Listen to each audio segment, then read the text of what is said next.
Todos nós já ouvimos falar de tsunamis. Um tsunami é um evento provocado por grandes ondas no mar e que atingem o litoral. Ele pode ser causado por uma falha no assoalho oceânico, uma erupção vulcânica ou a queda de um meteoro no mar. Um grande tsunami destrói tudo por onde passa, deixando a terra totalmente arrasada. Muitos de nós lembram, por exemplo, do tsunami que aconteceu em 2004 no Oceano Índico e que atingiu especialmente a Indonésia. Estima-se que 300 mil pessoas morreram. Foi uma das maiores tragédias do século em que vivemos. O título dessa mensagem é o Tsunami LGBT. LGBT é uma sigla que significa lésbicas, gays, bissexuais e transgêneros. Hoje há outras letras na sigla, mas isso não importa. Existem inúmeros grupos e ativistas LGBT em todo o mundo. O que eles fazem? Eles apoiam, defendem e propagam com todas as forças o pecado. Eles não sabem, mas a sua proposta é orquestrada por principados e potestades, dominadores desse século e hostes espirituais da maldade nos lugares celestiais. O ativismo LGBT é como um tsunami. Destrói tudo por onde passa. Destrói física e emocionalmente homens e mulheres.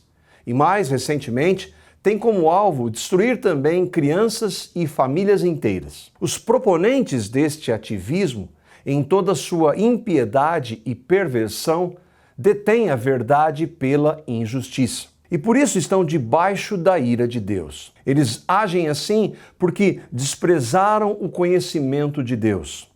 Por isso, Deus os entregou a paixões infames, porque até as mulheres mudaram o modo natural de suas relações íntimas por outro, contrário à natureza. Semelhantemente, os homens, também deixando o contato natural da mulher, se inflamaram mutuamente em sua sensualidade, cometendo torpeza, homens com homens, e recebendo em si mesmos a merecida punição do seu erro. O próprio Deus os entregou a uma disposição mental reprovável para praticarem coisas inconvenientes. Hoje, o mundo apoia a causa LGBT. As maiores organizações e empresas do planeta cada vez mais fazem campanhas disseminando e aprovando abertamente suas práticas pecaminosas. Como Deus diz em sua palavra, embora conheçam o justo decreto de Deus, de que as pessoas que praticam tais coisas merecem a morte, não somente continuam a praticá-las, mas também aprovam aqueles que as praticam. O que vemos atualmente na mídia seria impensável há 30 anos, mesmo para os não cristãos. Hoje, por outro lado, há falsos pastores, falsos líderes cristãos e falsas religiões cristãs que defendem abertamente estas práticas.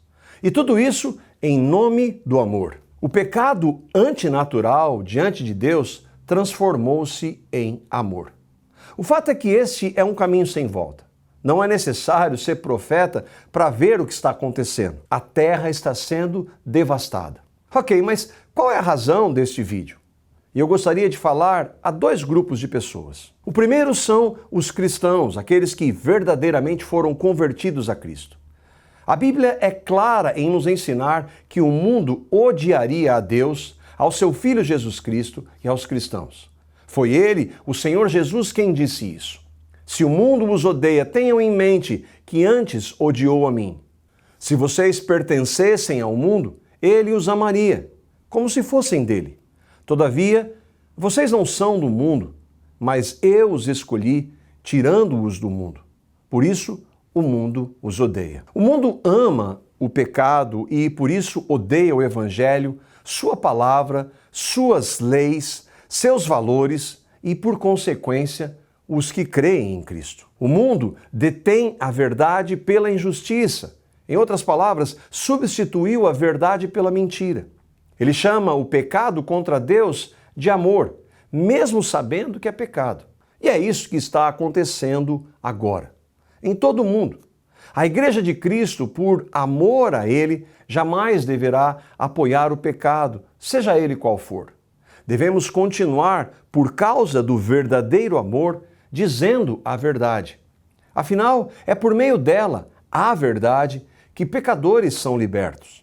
Jesus, que é a verdade, disse isso: e conhecerão a verdade, e a verdade os libertará. Ainda assim, não nos enganemos, a maioria continuará rejeitando a verdade, o Evangelho. Acontece que o mundo não se contenta apenas com rejeitar a verdade. Como se não bastasse viverem no pecado, eles querem impor suas práticas para que todos as aceitem. O mundo tem como objetivo sufocar a verdade.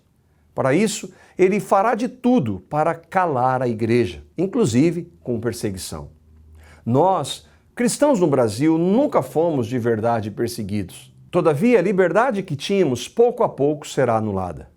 E uma das formas de perseguição será a institucionalização e a imposição da prática sexual pecaminosa, que é defendida pelo ativismo LGBT a todos os segmentos da sociedade.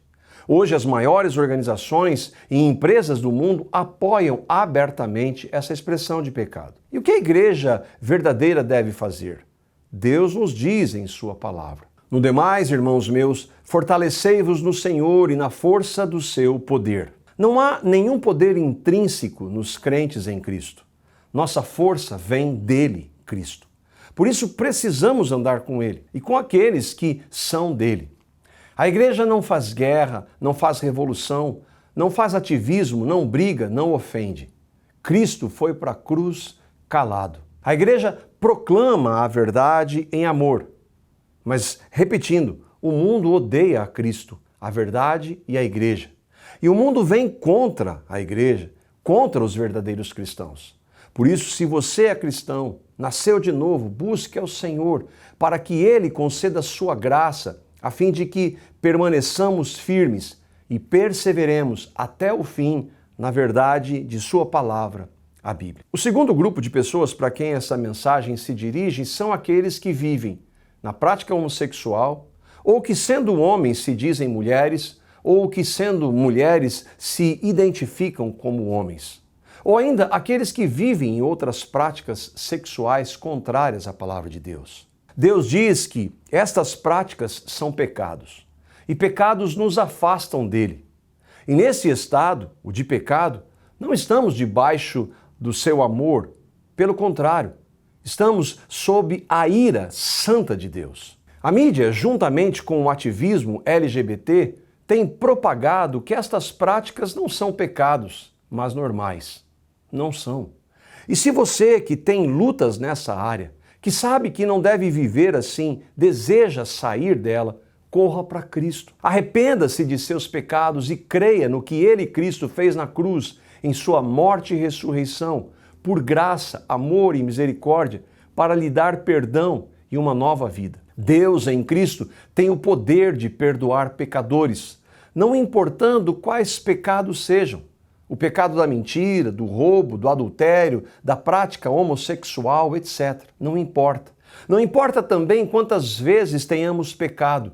Em Cristo há perdão, salvação e mudança de vida. Enfim, corramos todos para Cristo e que Ele, em sua graça, amor e misericórdia, para todos os que o recebem, nos conceda o poder e o privilégio de o honrarmos e o glorificarmos nessa hora, mesmo que a terra seja arrasada.